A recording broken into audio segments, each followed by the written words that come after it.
Hi everyone, in this video we're going to take a look at Compound Finance. This DeFi project is absolutely everywhere, so it's only right that we should cover it just in case any of you guys haven't heard. So if that sounds like something that you're interested in, why not stick around and find out more.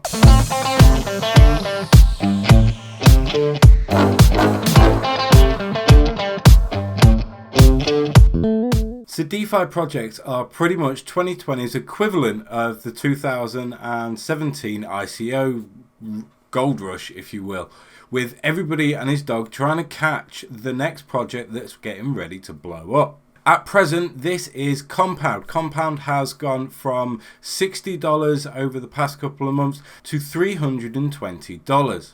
It's now settled down around about $200, but people are speculating that this could blow up into the thousands. This is primarily down to the fact that there are billions of dollars worth of cryptocurrencies being locked up in the project. Before we go any further, let's take a quick look at what Compound Finance is. Okay, so as I've said, this is a decentralized finance project, which basically means it's a decentralized bank, enabling users to deposit their funds and earn interest annually. This interest is actually paid out per block. The benefits of a decentralized finance project like this is that it's non-custodial, so nobody is holding your money. You are interacting directly with smart contracts. That means there's no central server to attack and no single point of fault that can result in everybody losing their funds, with the exception of the smart contract. Another benefit of being decentralized is the fact that Compound don't have to listen to any oversight committee or government body, so they don't have to listen to institutions like the Fed or the Bank of England, for example. Being decentralized means that it's very difficult for them to take the project down because it's not abiding by the rules that other people are putting out. As long as the smart contract continues to run, the project will run. There is obviously downsides. The fact that once the blockchain has processed the transaction, it makes it very difficult for those to be rolled back, as we have experienced in the past. Also, we are relying on the code, as we've experienced in the past with things like DeForce and the MakerDAO. Smart contracts are not infallible. They are programmed by a human being and therefore open to errors. These errors can be exploited by hackers and users can lose their funds. To prevent this, however, Compound have submitted their code to be audited and verified by various different agencies. This, alongside $150,000 bug bounty, goes a long way to show their belief in the security of their code. We also have the investors behind the project, for example Bain Capital, Coinbase, Paradigm and Polychain Capital, all of which have put their own money in, and they wouldn't do this if they weren't sure about it. So that's a very brief overview of Compound Finance. Now let's take a look at some of the names behind the project. So the CEO of the project is Robert Leshner.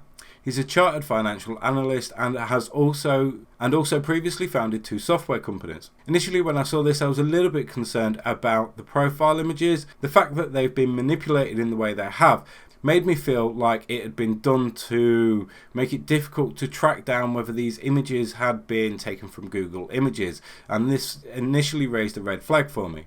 However, I did a little bit of investigation starting with LinkedIn, and I checked out some of his previous businesses that he's been involved with.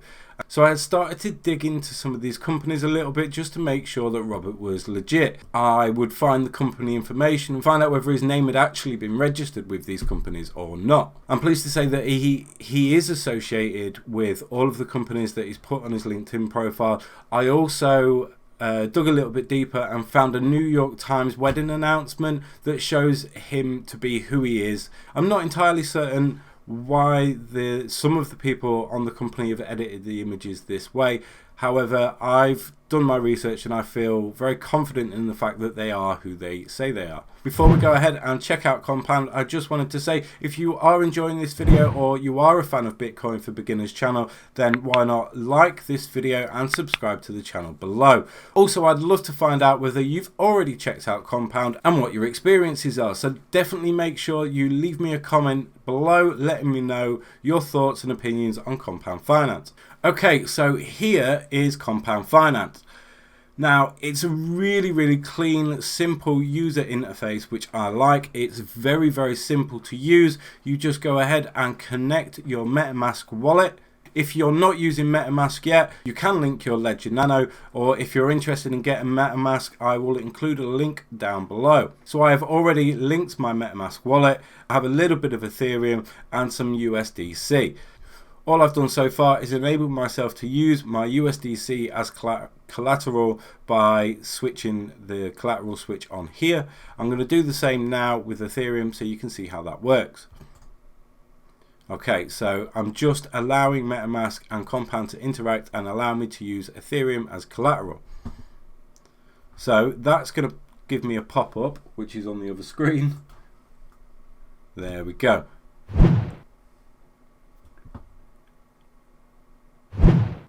So I'm just going to check the gas fee, because the gas fees have been absolutely all over the place today. When I started setting up for this, I think the fee was around $10. So I have no idea what's going on with Ethereum at the moment, but just be mindful of what your gas fees are when you're setting these.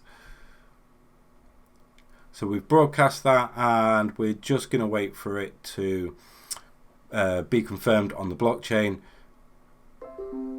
There we go. Nice and quick. Okay, so all you basically do is you supply your coin, which you can do here. So I'm going to enable my USDC, and every interaction, obviously you are submitting a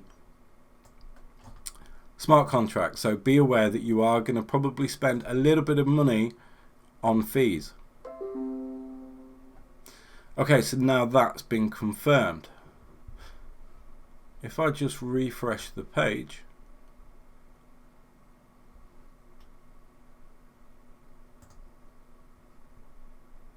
and now I can lock. As you can see, the fees are now starting to jump up. Okay, so now you can see that I have supplied $79.63 worth of USDC, and this allows me to borrow up to $60, or just under $60. Now, the interest that I'm earning annually is absolutely minuscule. And the reason for this is that there was recently a massive rush on USDT and USDC, where users had found out a way to exploit the system to almost mine comp, which is the native token, which is paid out as a form of interest. There was a rush on this because obviously the price of Compound had exploded over a really short amount of time, so people were trying to mine it as quickly as possible to really rack in the gains. An app that interacts with Compound that people were using to do this is Instadap. What Instadap allowed people to do was basically mine comp by borrowing USDC, swapping that with DAI, and then using DAI as collateral to borrow USD. And they kind of loop this, leveraging themselves, enabled to accrue more of the comp distribution over the day. Now, I personally think that is extremely risky and shouldn't be done by anybody that doesn't really know what they're doing. I wouldn't go ahead and do it myself. I know that some people have done it, and I just thought I would mention it for this video. So you might be asking why you would want to do this. And I mean, this is a pretty solid way of earning interest. The interest changes per block depending on supply and demand. There's maths around the inflation algorithm, which you can check out in the Compound.finance FAQ.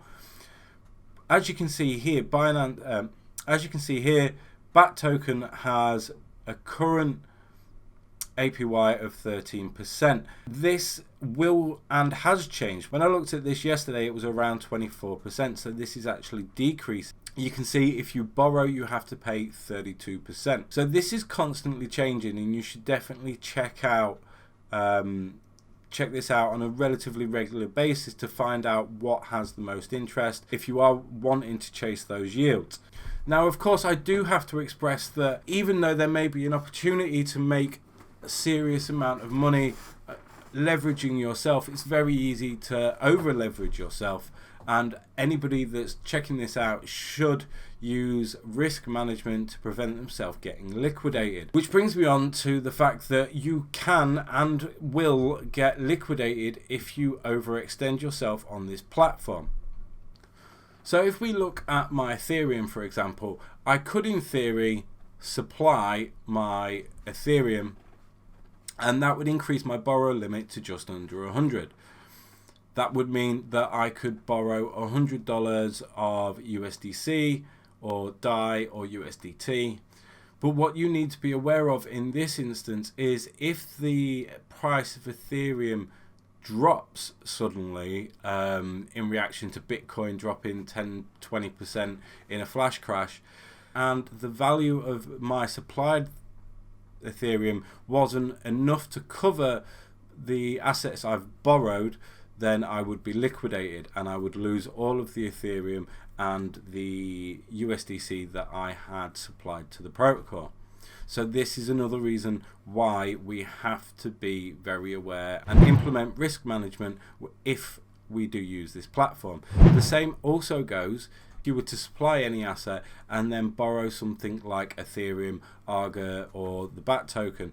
If the price of that was to suddenly shoot up and the value of your supplied assets wasn't enough to cover the market value of the token you've borrowed because it's gone up, then again you would be liquidated. Okay guys, so I've given you the overview, I've showed you the platform. Now it's your turn to let me know what you think in the comment section below. I hope you've enjoyed this video. If you have, then give us a thumbs up. If you're a fan of the channel, then you can subscribe and hit the bell icon below. Why not check out one of the suggested videos appearing on your screen now for more educational and free content supplied by Bitcoin for Beginners. I've been Fez for Bitcoin for Beginners. Take care.